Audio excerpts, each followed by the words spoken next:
All right, guys, I'm Jeremiah with American Power Works. We are the distributors for the clean burn waste oil heaters in Oregon and Washington. We've just installed the CB-3500 clean burn waste oil heater on the heating center.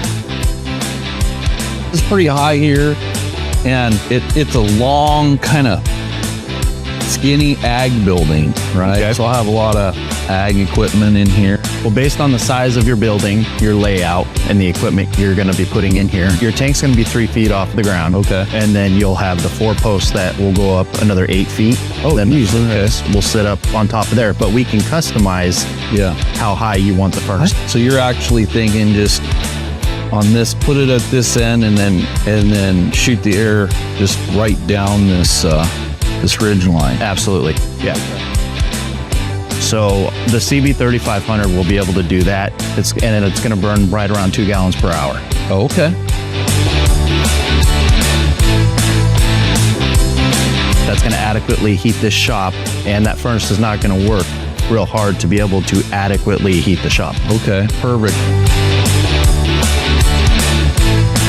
Tell me what can we burn with this? So you can burn all used motor oil. You can burn transmission fluid. You can burn hydraulic fluid. Let's get started. Let's unload. Huh? Sounds good to me. Okay, sounds good.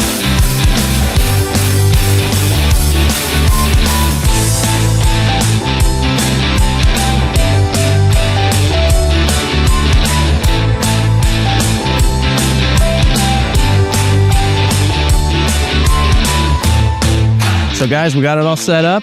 We showed you guys how to prime it, how to use it. We had it running for a while, had it blowing nice and hot. So we're pretty much done here. Perfect. You know what? We were out there probably 50 or 60 feet out, and the amount of heat that it was sending at us and was even moving Jack's beard and our beards. So, Dad, what'd you think? I just noticed how quiet it was. Yeah, it is quiet, and that's 350,000 BTUs, guys. If you are looking for a waste oil heater for your shop, Clean Burn is the company that you want to go with. Trust me on that.